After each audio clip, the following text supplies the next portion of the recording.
वालेकुम वरहमतुल्लाहि वबरकातुहू। Welcome to another video of EVS. अल्हम्दुलिल्लाह इस वीडियो के साथ हमारी क्लास 4 की ईवीएस भी मुकम्मल हो जाएगी। ऑलरेडी हम थर्ड क्लास की ईवीएस मुकम्मल कर चुके हैं और फोर्थ क्लास की ईवीएस भी आज ख़त्म हो जाएगी। देखिए पहला क्वेश्चन है, तालाब का वो हिस्सा जहाँ से पानी का इखराज होता है, ज़ायद पानी का इखराज होता है, क्या कहलाता है? ये क्वेश्चन ऑलरेडी एग्ज़ाम में पूछा हुआ है 2016 में। ओके, तो इसको हम क्या कहेंगे? पानी का वो हिस्सा जहाँ से ज़ायद पानी का इखराज होता है, जो ये दिखाई दे रहा है ना, तो हम इसको क्या कहते हैं? उलंग कहते हैं। ठीक है, क्या कहते हैं इसको? उलंग कहते हैं। ठीक है, अच्छे से याद कर लीजिए, अच्छे से देख लीजिए, इसे कहते हैं उलंग। ठीक है, ऑलरेडी 2016 का पूछा हुआ ये क्वेश्चन है। ओके, नेक्स्ट देखते हैं।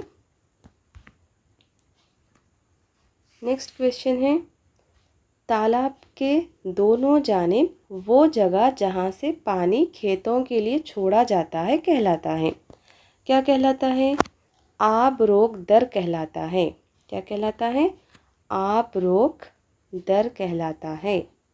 ठीक है, हो सकता है ये क्वेश्चन, इस तरह के क्वेश्चन आपके एग्ज़ाम में आ जाए, क्योंकि ऑलरेडी वो क्वेश्चन पूछा गया है। तो एग्ज़ाम में ऐसा होता है कि जिस टाइप की क्वेश्चन पूछे जाते हैं ना, उसी टाइप के क्वेश्चन दोबारा उसी चैप्टर से पूछ लिए जाते हैं। ठीक है ना, इस तरह के क्वेश्चन अक्सर आ जाते हैं। ठीक है, तो अच्छे से याद रखिए, इसे क्या कहते हैं? आब रोक दर। ठीक है, आब का मतलब होता है पानी, आब रोक दर। ठीक है, नेक्स्ट देखते हैं।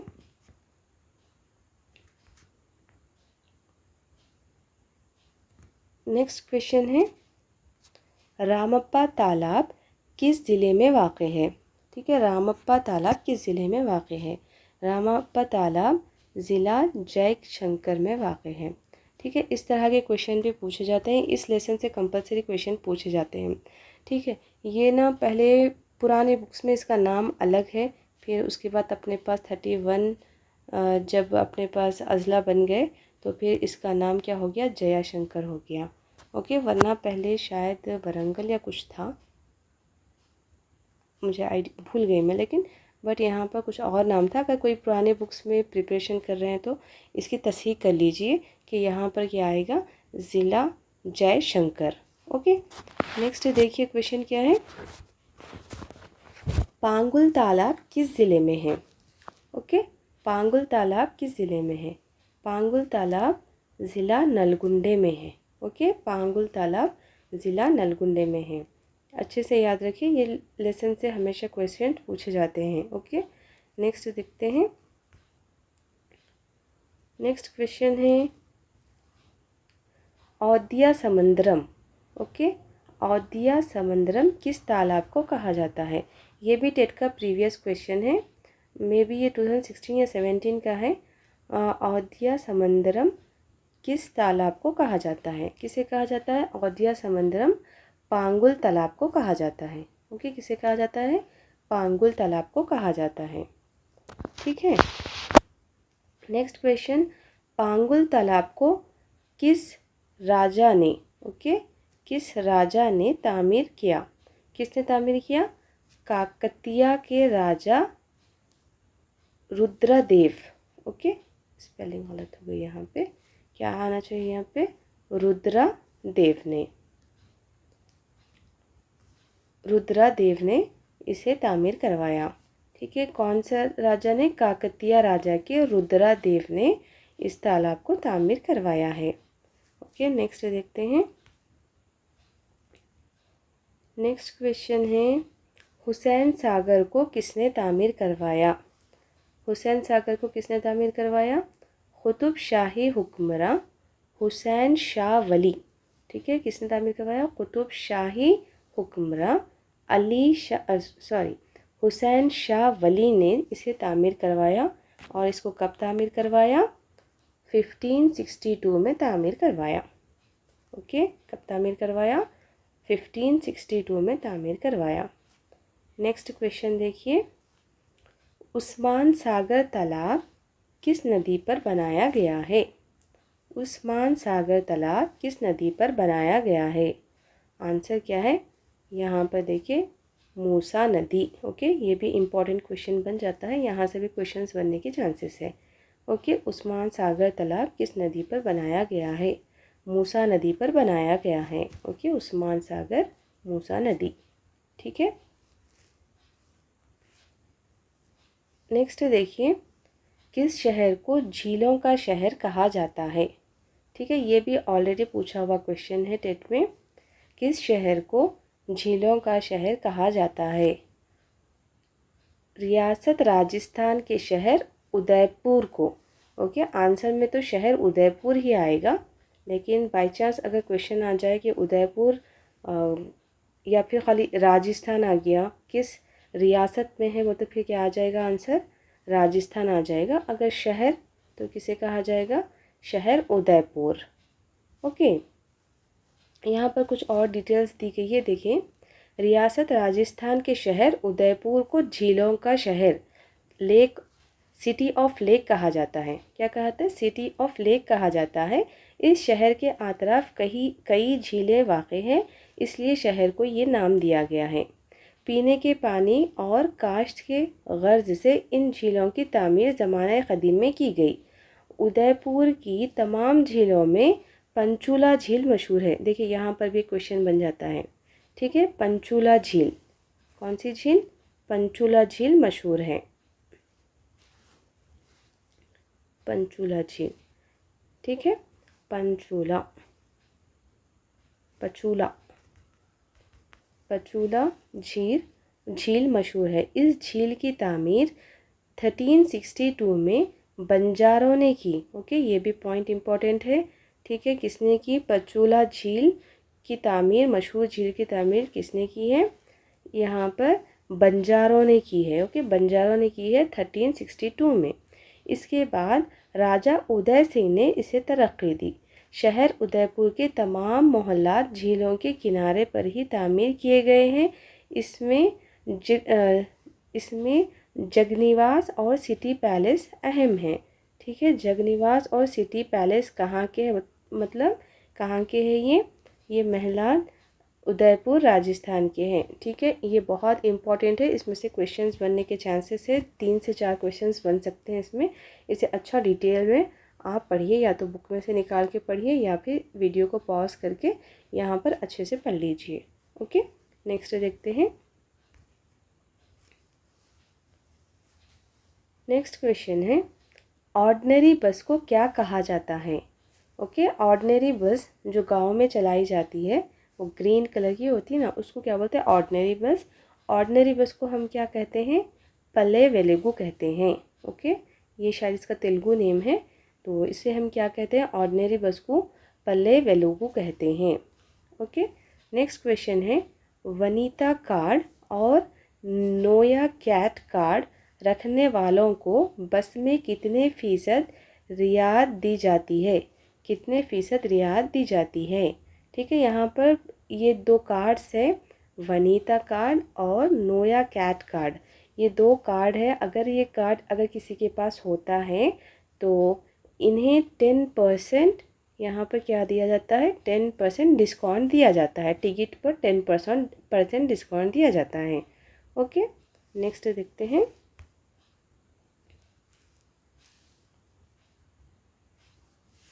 नेक्स्ट क्वेश्चन है, बग़ैर टिकट बस में सफ़र करने वालों के लिए कितना जुर्माना है? कितना जुर्माना है उनके लिए?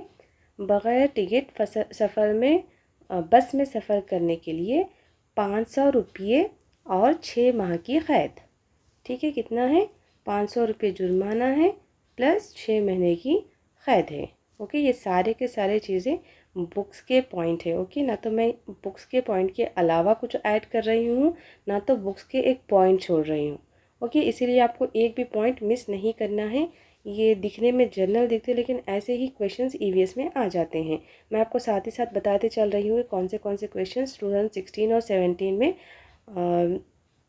आए थे। ओके, 16 और 17 में जो क्वेश्चंस आए थे, क्योंकि 16 और 17 का मैंने खुद टेट लिखा है, तो इसीलिए मुझे पता है। 2022 का उतना ज़्यादा मुझे आइडिया नहीं है। ठीक है, मैं पेपर को उतना ज़्यादा ऑब्जर्व नहीं करी।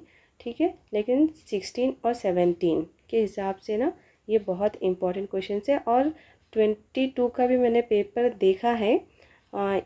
उसमें भी तकरीबन सेम ऐसे ही क्वेश्चंस हैं। ओके, 4th 5th से ज़्यादा क्वेश्चन है उसमें भी उसी तरह के, बट एक दो क्वेश्चंस 9th 10th के भी आ गए थे उसमें। प्रीवियस 16 17 में नहीं आए थे, लेकिन 22 में आ गए थे।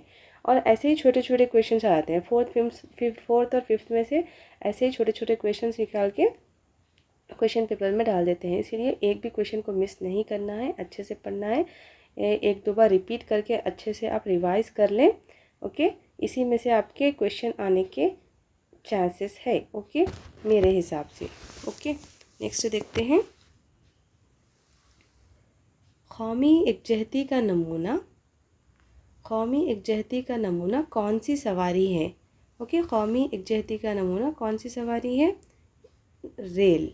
ओके, रेल कौमी यकजहती का नमूना है। ओके, नेक्स्ट देखते हैं। नेक्स्ट देखिए, नेक्स्ट क्वेश्चन है यहाँ पर। नेक्स्ट क्वेश्चंस तो नहीं है, मैं यहाँ पर ले ली थोड़े से स्लाइड्स। ओके, यहाँ पर देखिए क्या है। हिंदुस्तान की तारीख़ के बारे में कुछ डिटेल्स है यहाँ पर, क्योंकि यहाँ से क्वेश्चन बनाना थोड़ा मुश्किल था, इसीलिए मैं यहाँ पर डायरेक्ट डिटेल्स डाल दी। एक मतलब अच्छे से देख लीजिए आप। आसार ख़ादिमा सर जॉन मार्शल 1921 to 1922 में दरियाए सिंध के इलाक़े में खुदाई की, जिसके नतीजे में हड़प्पा तहज़ीब, ओके, हड़प्पा तहज़ीब दरियाफ़्त हुई। हड़प्पा तहज़ीब कहाँ पर दरियाफ़्त हुई? दरियाए सिंध के इलाक़े में। ओके, ये चीज़ें अच्छे से याद रखिए। दरियाए सिंध के इलाक़े में दरियाफ़्त हुई। सिंध की तहज़ीब शहरी तहज़ीब थी। ओके, सिंध की जो तहज़ीब थी वहाँ पर खुदाई करने के बाद हमें पता चला कि वहाँ पर जो वहाँ के घरों को देख के, वहाँ के खुदाई करने के बाद वहाँ का जो स्ट्रक्चर था घरों का बनाया हुआ, उसको देख के पता चला कि वहाँ पर कौन सी तहज़ीब थी? शहरी तहज़ीब थी। क्योंकि वहाँ पर एकदम सिस्टमेटिकली रोड्स का सिस्टम था, बहुत ही मैनेजेबल घर बनाए गए थे। रोड्स का सिस्टम, ड्रेनेज का सिस्टम सब वहाँ पर उस दौर में वाक़ था। ओके, हड़प्पा तहज़ीब। इस दौर में शहर मनसूबाबंद तरीक़े से तामीर किए गए। बड़ी बड़ी इमारतें, कुशादा सड़कें मुनज़्ज़म अंदाज में तामीर की गई। इस तहज़ीब के अफराद का अहम पेशा क्या था? ज़राअत था। गेहूँ, चावल, बार्ली इनकी अहम फसलें थी। ओके, इनकी अहम फसलें कौन कौन सी थी? गेहूँ, चावल, बार्ली। ये भी इम्पॉर्टेंट है। अगर 3 देखे इसमें से कौन सा नहीं है वो तो आप लोगों को यहाँ पर आइडेंटिफाई करना है। ठीक है, गेहूँ, चावल और बार्ली। बार्ली किसको कहते हैं? जौ को कहते हैं। ओके, इनकी अहम फसलें थी। तांबा, कांसा, सीसा, टंगस्टन जैसी धातुओं से मुख्तलिफ़ चीज़ें बनाते थे। हड़प्पा की अवाम मगरबी एशिया और मिस्र से तिजारत किया करते थे। इनकी अहम बंदरगाह लोथल थी। ये भी इम्पॉर्टेंट क्वेश्चन बन जाता है यहाँ पर। हड़प्पा तहज़ीब के लोगों की अहम बंदरगाह कौन सी थी? बंदरगाह लोथल थी। ये लोग पशु पनीनी और माता देवी की पूजा करते थे। इनका रस्मुल ख़त तस्वीर पर मुश्तमिल था। देखिए यहाँ पर भी एक इम्पोर्टेंट पॉइंट मिल जाता है। इनका रस्मुल ख़त क्या था? तस्वीर था। इनके पास हमारी तरह की लिखाई नहीं होती थी। ठीक है, इस तरह की उर्दू राइटिंग, इंग्लिश राइटिंग वगैरह नहीं होती थी, बल्कि ये लोग तस्वीर के ज़रिए अपने ख़यालात का इजहार करते थे। उनका रस्मुल ख़त क्या था? तस्वीर था। ओके, नेक्स्ट क्वेश्चन देखते हैं। नेक्स्ट क्या है, देखिए यहाँ पर भी देखिए इस तरह के, यहाँ से ना सारे के सारे डिटेल से यहाँ से क्वेश्चंस बनाना, मतलब यहाँ पे बहुत क्वेश्चंस बन जाते फिर, और वीडियो बहुत लंबा हो जाता। इसीलिए आपका भी टाइम वेस्ट, मेरा भी टाइम वेस्ट। इसीलिए मैं यहाँ पर ज़्यादा जहाँ पर इंफॉर्मेशन है वहाँ पर मैंने हाईलाइट कर दिया है। ओके, तारीख़ी अजायब घर यहाँ से हैदराबाद में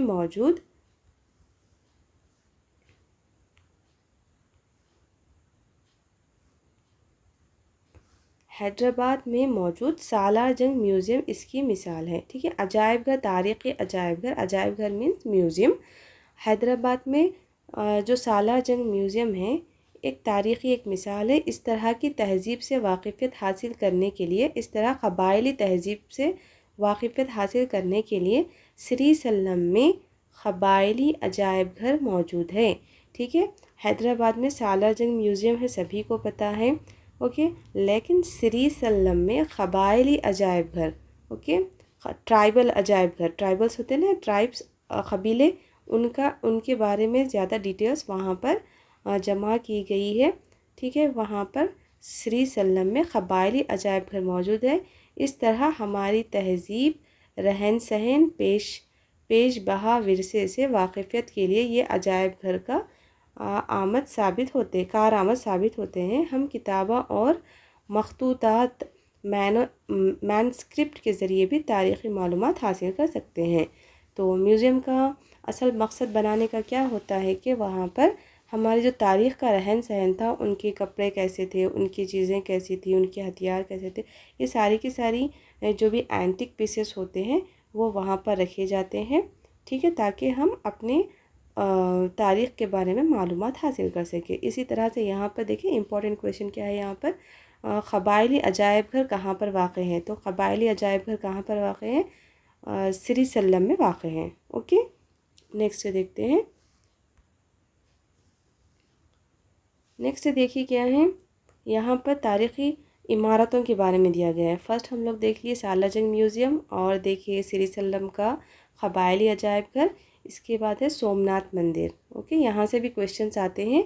सोमनाथ मंदिर के बादशाह अशोक, इसको किसने तामीर करवाया, सोमनाथ मंदिर को बादशाह अशोक ने तामीर करवाया। ठीक है, यहाँ पर ये एक इम्पॉर्टेंट पॉइंट है। ईंट या पत्थर से अजीमुल शान गुंबद मीनार तामीर किया गया स्तूपा कहलाता है। ठीक है, स्तूपा किसे कहलाता है, ये जो ईंट और पत्थर से अजीमुल शान जो गुंबद तैयार कहता है, इसे स्तूपा कहते हैं। ओके, सारनाथ का स्तूपा रियासत उत्तर प्रदेश के वाराणसी के करीब मौजूद है। वेरी इंपॉर्टेंट पॉइंट, सारनाथ का स्तूपा, आई थिंक ये क्वेश्चन भी पूछा हुआ है। वाराणसी के करीब मौजूद सारनाथ के मुकाम पर पाया जाता है। ये क़दीम तामीरात का एक नमूना है। ओके, ये इसको अच्छे से पढ़ें। ठीक है, इसके सारे के सारे पॉइंट्स आपको याद रखने हैं। ओके, नेक्स्ट देखते हैं। नेक्स्ट है अशोक का सुतून। ओके, अशोक का सुतून, ये आपने तस्वीर कहाँ देखी है पहले। ओके, कुछ याद आया, ये हम देखते हैं अपने कॉइन्स पे। ओके, कॉइन्स पे इस तरह का हम लोग 4 बब्बर का निशान देखते हैं। ओके, 4 बब्बर, तो यहाँ पर तो 3 ही दिखाई दे रहे, लेकिन एक बब्बर कहाँ पर है, पीछे है। ठीक है, अशोक का सुतून, ठीक है, ये रेत की पत्थर का बना हुआ सुतून है। ये खुदाई के ज़रिए चिन्नार से निकला। Very important point. ओके, ये खुदाई के ज़रिए कहाँ से निकला, चिन्नार से निकला। अशोक का जो यहाँ पे स्तंभ है, ठीक है, ये अशोक का जो सुतून है, ये कहाँ से निकला, चिन्नार से निकला। ओके, चिन्नार क्या है, एक प्लेस है, ये खुदाई के ज़रिए चिन्नार से निकाला गया, जो वाराणसी के करीब है। ये भी कहाँ पर पाई जाती है, वाराणसी के करीब। ये एक खड़ा हुआ पत्थर का सुतून है, इस पर 4 बब्बर के तराशे गए हैं। ठीक है, इस पर कितने दिखाई तो 3 देते हैं, लेकिन इस पर कितने बब्बर के निशान हैं, 4 है। ओके, पीछे भी एक होता है इसके। ठीक है, आपने इसे हिंदुस्तानी रुपये पर भी निशान को देखा होगा। इस नफीस सुतून में राजस्थानी फ़न तराशी नज़र आती है। ये कहाँ की तराशी है, राजस्थान की। ओके, यहाँ से आपको इम्पोर्टेंट पॉइंट क्या याद रखना है, अशोक का सुतून कहाँ पर मिला। ओके, खुदाई के दौरान कहाँ पर मिला, ये चिन्नार के पास मिला, जो कि वाराणसी के करीब है। ओके, और ये क्या है, एक पत्थर का सुतून है, और ये कहाँ का फ़न है, ये राजस्थान का फ़न है। ओके, नेक्स्ट देखिए, यादगार शहीदान तेलंगाना। ओके, यादगार शहीदान तेलंगाना, यादगार शहीदान तेलंगाना रियासत असम्बली के रूबरू हैदराबाद में वाक़ है। कहाँ पर है ये, तेलंगाना में कहाँ है ये, हैदराबाद में है। ये यादगार तेलंगाना के हुसूल की जद्दोजहद के लिए 1969 में शहीद होने वाले अफराद की याद में बनाया गया है। 1969 डेट अच्छे से याद रखिए। ये यादगार शहीदान तेलंगाना की कुर्बानियों की हमेशा याद दिलाता है। ओके, यादगार शहीदान कहाँ पर वाक़ है? हैदराबाद में वाक़ है, असम्बली के सामने। ओके, साथ ही साथ ये किसकी याद दिलाता है? 1969 में शहीद होने वाले शहीदों की याद में बनाया गया है। ओके, नेक्स्ट देखते हैं। नेक्स्ट है कुतुब मीनार। ओके, ये भी इम्पॉर्टेंट है। ओके, फोर्थ फिफ्थ सारे के सारे इम्पॉर्टेंट पॉइंट्स हैं। ओके, नेक्स्ट देखिए, कुतुब मीनार हमारे मुल्क के सदर मुकाम दिल्ली में वाक़ है। ओके, कुतुब मीनार कहाँ पर वाक़ है? दिल्ली में वाक़ है। इसको किसने तामीर करवाया? कुतुबुद्दीन अबैक ने तामीर करवाया। इसकी तामीर शुरू की, कुतुबुद्दीन अबैक ने इसकी तामीर शुरू करवाई और इसे अल्तमश ने मुकम्मल किया। वेरी इंपॉर्टेंट क्वेश्चन, इसको शुरू किसने कराया और इसको मुकम्मल किसने किया? ठीक है, यहाँ से जहाँ पर कन्फ्यूजन होता है वहाँ से क्वेश्चंस कंपलसरी आते हैं। शायद ये और ऑलरेडी आ चुका है। कुतुब मीनार को किसने मुकम्मल करवाया, ये क्वेश्चन आया था। तामीर करवाया किसने नहीं आया था, बल्कि मुकम्मल किसने करवाया था। तो यहाँ पर कन्फ्यूजन ये होता है कि कुतुबुद्दीन अबैक कन्फ्यूजन में आ जाता है। ठीक है, तो हमें क्या लिखना है यहाँ पर? कुतुबुद्दीन नहीं बल्कि अल्तमश। ओके, अल्तमश ने इसे मुकम्मल करवाया। इसकी ऊंचाई कितने मीटर से, ये भी याद रखना है आपको। 72.5 मीटर है इसकी ऊंचाई। Okay, clear. नेक्स्ट देखते हैं, लाल किला। लाल किला हमारे मुल्क के सदर मुकाम दिल्ली में वाक़ है। ओके, कुतुब मीनार और लाल किला दोनों कहाँ पर वाक़ है? दिल्ली में वाक़ है। आज तक भी हमारे मुल्क की यौम आज़ादी के मौके पर यहाँ कौमी परचम लहराया जाता है। ये तो सभी को पता होगा कि हमारा आज़ादी का जो परचम होता है हम कहाँ पर लहराते हैं? ये हम लहराते हैं लाल किले पर। और परचम कौन लहराते हैं? हमारे मुल्क के प्राइम मिनिस्टर। ओके, इसकी तामीर लाल पत्थर से की गई है। ईरान और हिंदुस्तानी फ़न तामीर का इम्तिज़ाज है। ये तामीर कौन कौन सी है? यहाँ पर ईरान और हिंदुस्तानी तामीर की क्या है? यहाँ पे दोनों का मिजाज है। यहाँ पे ईरानी और हिंदुस्तानी दो मिक्स हैं ये। ओके, ठीक है, अच्छे से याद रखिए यहाँ पर पॉइंट। ठीक है, यहाँ पर किसकी, ये तो सबको पता है कहाँ पर है और वहाँ पर झंडा कौन लहराते हैं, कहाँ पर लहराते हैं, ये तो सबको पता है। बट अगर क्वेश्चन आया कि ये तामीर, ठीक है, कौन सी तामीर है, मतलब ये ईरानी और हिंदुस्तानी फ़न की तामीर है। ओके, नेक्स्ट देखते हैं, चार मीनार। ओके, चार मीनार कहाँ वाक़ है? चार मीनार हैदराबाद में वाक़ है। चार मीनार हमारी रियासत के शहर हैदराबाद में है। इसकी ऊंचाई याद रखें, यहाँ पे हैदराबाद तो सबको याद है, लेकिन ऊंचाई की इतनी है इसकी 58 मीटर। इसके ऊपर चार मीनारें हैं। ठीक है, इस इमारत की तामीर कब कराई गई? ठीक है, इसकी इमारत की तामीर कब कराई गई? 1591 में इसकी तामीर कराई गई। यहाँ पर आपको दो चीज़ें याद रखनी हैं, 58 और 1591। ओके, ठीक है, नेक्स्ट देखते हैं, हज़ार सुतून का मंदिर। देखें, ये चीज़ें ना आपको थोड़ा याद रखने में मुश्किल होगी क्योंकि पॉइंट्स बहुत निकल रहे हैं। ओके, फोर्थ और फिफ्थ में ही ज़्यादा पॉइंट्स है, फिर आपको सिक्स सेवन्थ में उतने ज़्यादा पॉइंट्स शायद नहीं मिलेंगे। ठीक है, फोर्थ और फिफ्थ में बहुत ज़्यादा पॉइंट्स हैं, बट आपको ना रिवीजन से याद हो जाएंगे ये। ओके, और वीडियो फॉर्म में तो स्पेशली आपको बहुत अच्छे से याद हो जाएंगे। जब आप पढ़ के तैयारी करते हैं तो आपका टाइम भी कंज्यूम होता है, एकदम बोरिंग सा लगने लगता है। ओके, वीडियो में आपको इम्पॉर्टेंट पॉइंट्स मिल जाते हैं, तो आप इसको 2 से 3 बार टाइम मिला तो देख लीजिए। ठीक है, आराम से वीडियो को देखिए, एक एक पॉइंट को अच्छे से समझिए, अच्छे से याद रखिए, फिर आपके ईवीएस में मार्क्स कहीं भी नहीं जाएंगे। ओके, ठीक है, इसको थोड़ा रिवाइज़ करना पड़ेगा, एक बार में याद नहीं होते। अगर आप एक बार में याद करने की कोशिश करेंगे तो फिर आप एग्ज़ाम में आंसर में कंफ्यूज हो जाएंगे, 100% आप कंफ्यूज हो जाएंगे। आपको रिवीजन बहुत ज़रूरी है, हर चीज़ का रिवीजन, आपको हर सब्जेक्ट का रिवीजन 3 से 4 मरतबा करना है टाइम निकाल कर। ओके, वरना फिर आप एग्ज़ाम के टाइम पे आंसर में कंफ्यूज हो जाएंगे, क्योंकि ऑप्शन इतने करीब के ऑप्शंस होते हैं क्या आप बोलेंगे कि ये भी पढ़ा था, ये भी पढ़ा था, ये भी पढ़ा था, फिर कौन सा आंसर है इसका, बोले कन्फ्यूज़ हो जाते। इसलिए आपको ना अच्छे से रिवाइज़ करना है, पक्का आपका आंसर यही है बोल के आपको मालूम होना चाहिए। ओके, नेक्स्ट देखेंगे हज़ार सुतून का मंदिर। हज़ार सुतून का मंदिर हमारी रियासत के शहर वरंगल में है। ठीक है, यहाँ पर पॉइंट नोट करने का ये है कि ये वरंगल शहर में वाक़ है हज़ार सुतून का मंदिर। इसको किसने तामीर करवाया?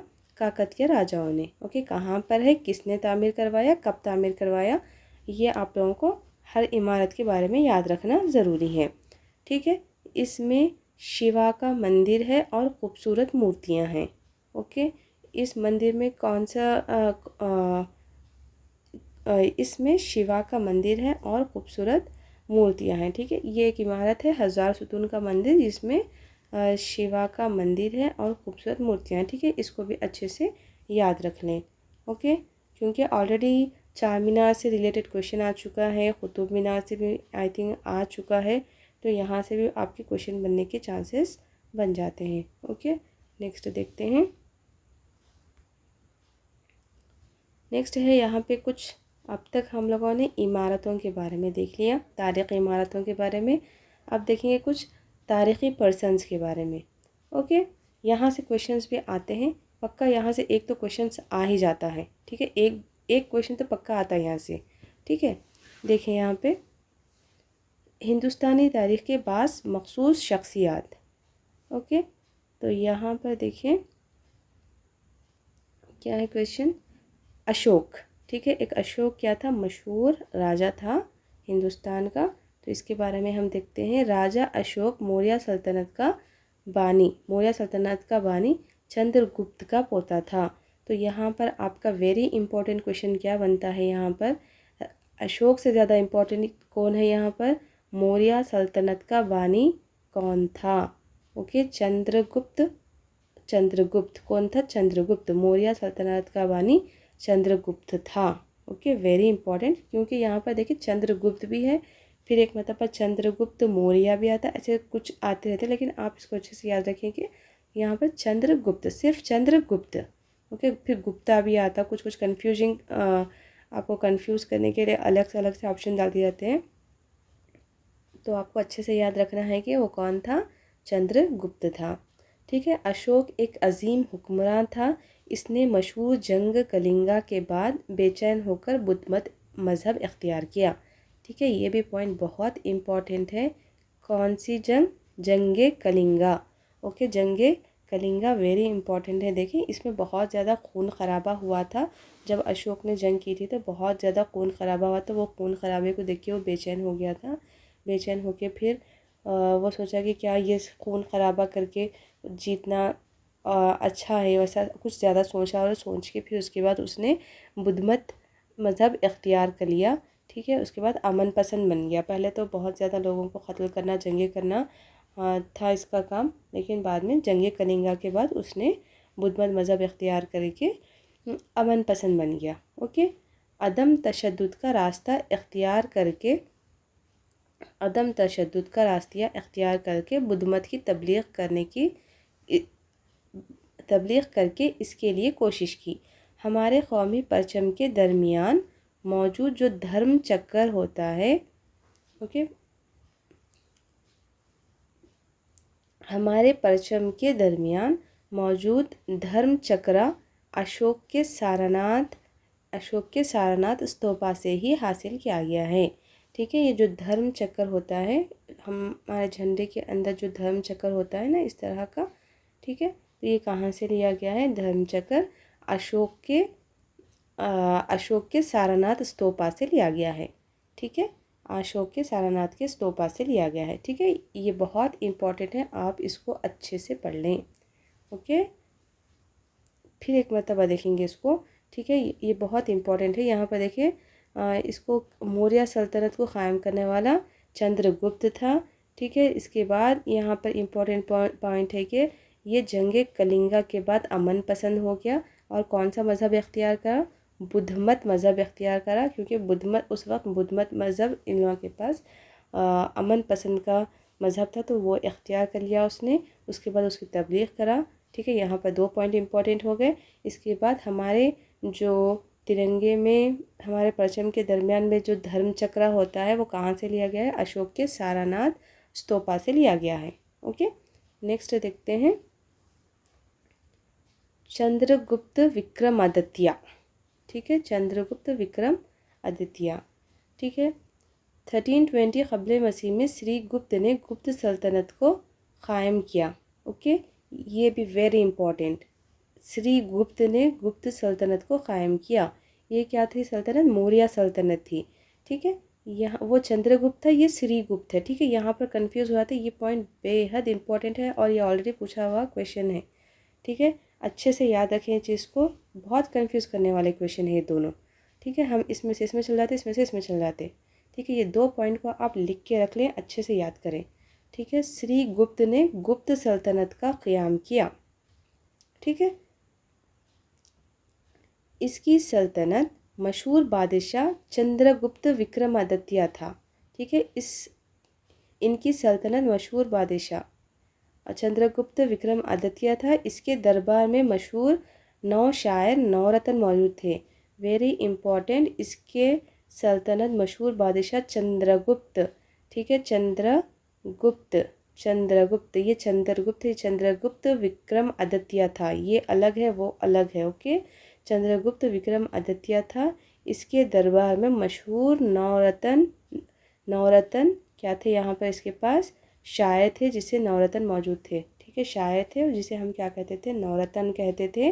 तो ये किसके दौर में? ठीक है, 9 रत्न किसके मशहूर दरबारी थे? तो कौन होंगे ये मशहूर शायर 9 रत्न किसके थे?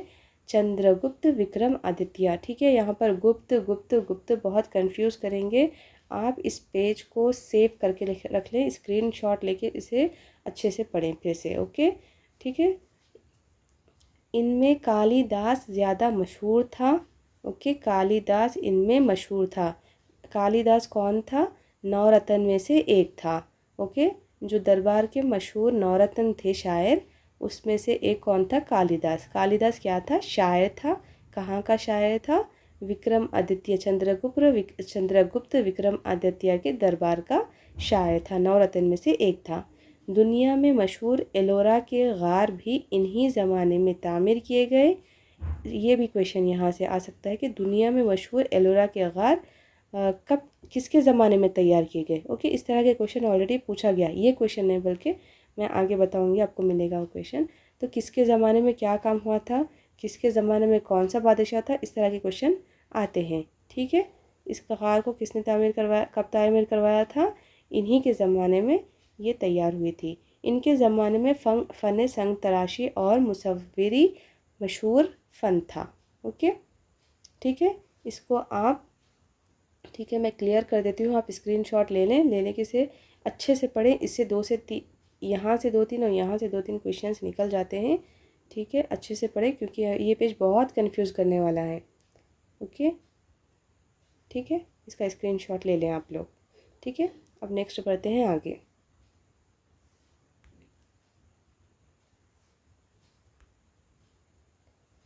नेक्स्ट क्वेश्चन है रुद्रम्मा देवी।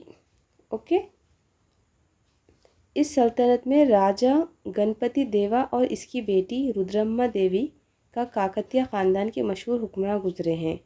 ओके, रुद्रम्मा देवी किसकी काकतीय ख़ानदान की, ओके, काकतीय सल्तनत की मशहूर, काकतीय सल्तनत की जो मशहूर थे कौन कौन थे? राजा गणपति देवा और इसकी बेटी रुद्रम्मा देवी काकतीय ख़ानदान के मशहूर हुक्मरान गुजरे हैं। इन्होंने तेलुगु बोलने वालों को मुत्तहिद किया। ओके, तेलुगु बोलने वालों को किसने मुत्तहिद किया? रुद्रम्मा देवी ने मुत्तहिद किया।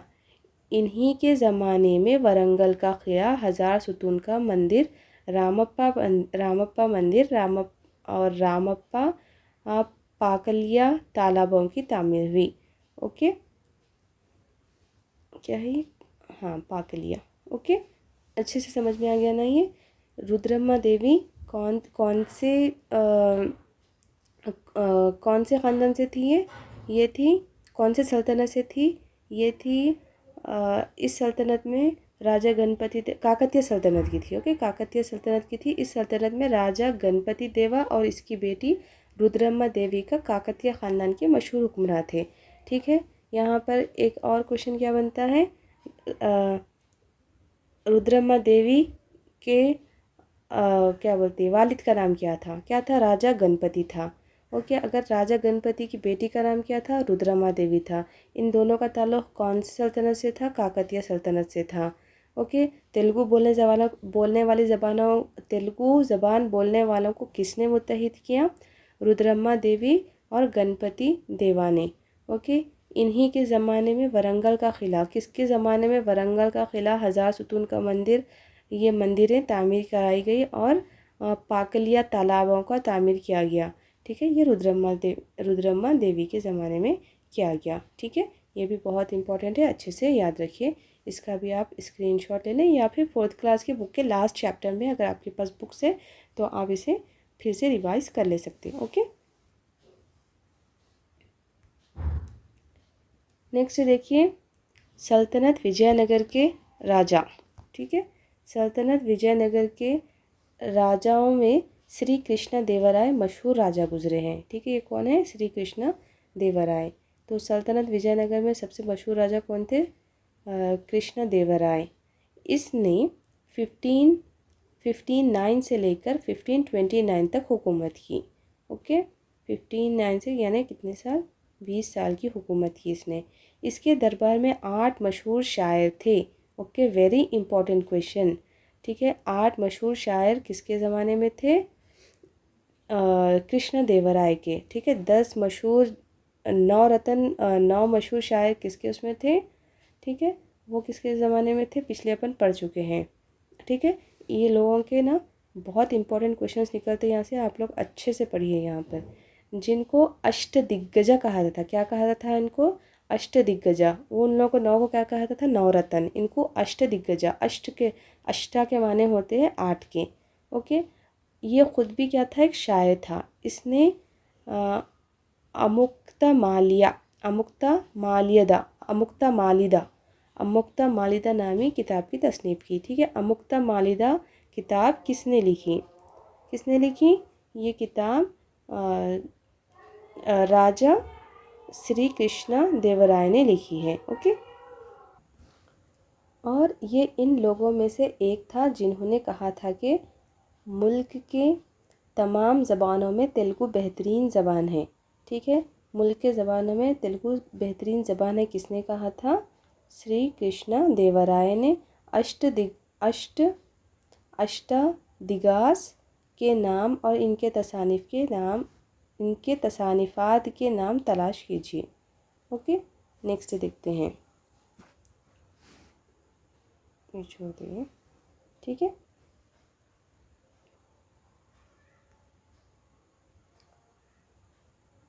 नेक्स्ट देखते हैं, अबू फ़तेह जलाल उद्दीन मोहम्मद अकबर। ओके, यहाँ तो सबसे पहले हमारा क्वेश्चन यहीं पे बन जाता है, क्योंकि हमें तो पता है नाम सिर्फ अकबर। ओके, शहंशाह अकबर। तो आपको इसका नाम पहले याद रखना है कि अकबर का पूरा नाम क्या है, अबू फ़तेह जलाल उद्दीन मोहम्मद अकबर। ओके, ये क्या है, अकबर का पूरा नाम है। हमारे मुल्क पर हुकूमत करने वाले मुग़लिया सल्तनत के बादशाह में अकबर मशहूर है। वो मुसलमान रहने के बावजूद दूसरे मज़हबों से रवादारी का बर्ताव करता था। ये एक बेहतर मुंतज़िम था। ओके, इसके बारे में ज़्यादा डिटेल्स नहीं दी गई हैं। ओके, इसका नाम याद रखें, आप अकबर का नाम याद रखें, काफ़ी है यहाँ पर। ओके, और एक ये भी याद रख सकते कि मुसलमान होने के बावजूद हिंदुओं के साथ भी रवादारी का बर्ताव कौन करता था, अकबर। ओके, और ये सबसे मशहूर अकबर था, या मुग़लिया सल्तनत में सबसे मशहूर बादशाह कौन सा था, अकबर था। ओके, नेक्स्ट आते हैं शिवाजी। मुग़लियों से बगावत करके मराठा सल्तनत के क़याम अमल में लाने वाला बहादुर बादशाह शिवाजी था। इसने ख़ुद हिंदू होते हुए मजहबी रवादारी की पॉलिसी इख्तियार करके शरीयत हासिल की। तो मजहबी रवादारी को कौन ने इख्तियार किए थे, यहाँ पर शिवाजी ने भी किए थे। ओके, समर्थाराम दास शिवाजी के गुरु थे। वेरी इंपॉर्टेंट पॉइंट, समर्था दास ओके शिवाजी के गुरु थे, समर्था रामदास। ठीक है, शिवाजी के गुरु का नाम क्या था, समर्था रामदास। इनके गुरु थे। इनके ज़माने में तुकाराम एक बड़े सूफ़ी थे। ये भी इम्पोर्टेंट पॉइंट है, ठीक है। तुकाराम किसके ज़माने के बड़े सूफ़ी थे, इस तरह का क्वेश्चन आ सकता है। तो कौन थे बड़े सूफ़ी, किसके ज़माने के थे? ये शिवाजी के ज़माने के थे, ठीक है। नेक्स्ट क्वेश्चन देखते हैं। नेक्स्ट क्वेश्चन है मीर उस्मान अली ख़ान, ठीक है। ये हैदराबाद की हुकूमत के बारे में है। यहाँ पर रियासत हैदराबाद पर सल्तनत आसिफ़िया के सलातीन ने हुकूमत की। आसिफ़िया सलातीन मुसलमान थे।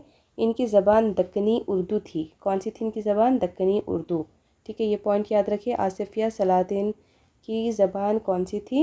उर्दू थी। मगर रिया की अक्सरियत का ताल्लुक़ हिंदू मत से था। इस रियासत की अहम ज़बानें कौन कौन सी थी? हैदराबाद रियासत की अहम ज़बानें कौन सी है? तेलुगु, कन्नड़ा और मराठी थी। निज़ाम मीर उस्मान अली ख़ान आसिफ़िया के आखिरी सल्तनत आसिफ़िया के आखिरी फरमानरवा थे, ठीक है। कौन थे आखिरी? ये भी इम्पोर्टेंट पॉइंट है। निज़ाम मीर उस्मान अली ख़ान, कौन? निज़ाम मीर उस्मान अली ख़ान सल्तनत आसिफ़िया के आखिरी फरमानरवा थे। निज़ाम मीर उस्मान अली ख़ान ने अंग्रेज़ों के ज़ेर असर रियासत हैदराबाद में ज़रई सनती तरक्की के अलावा कई तालीमी इदारे क़ायम किए। इनके दौरे हुकूमत में निज़ाम सागर और अली सागर तामीर किया गया, ओके। मूसा नदी पर उस्मान सागर प्रोजेक्ट तामीर किया गया, ठीक है। मूसा नदी पर कौन सा? हम पहले भी पढ़ चुके हैं कि मूसा नदी पर उस्मान सागर प्रोजेक्ट तामीर किया गया, जिससे हैदराबाद के अवाम को पीने का पानी फराहम किया जाता है, ठीक है। कहाँ से? मूसा नदी से और उस्मान सागर प्रोजेक्ट से, ओके। नेक्स्ट देखते हैं। नेक्स्ट हो गया हमारा वीडियो ख़त्म, ठीक है। अगर आपको वीडियो अच्छा इन्फॉर्मेटिव लगा तो आप वीडियो को लाइक कीजिए, चैनल को ज़रूर सब्सक्राइब कीजिए और अपने फ्रेंड्स के साथ ज़रूर शेयर कीजिए, ठीक है, ताकि सबके पास वीडियो पहुंच सके और सबको नोट्स मिल सके, ठीक है। मिलते हैं अगली वीडियो पे, तब तक के लिए अल्लाह हाफिज़।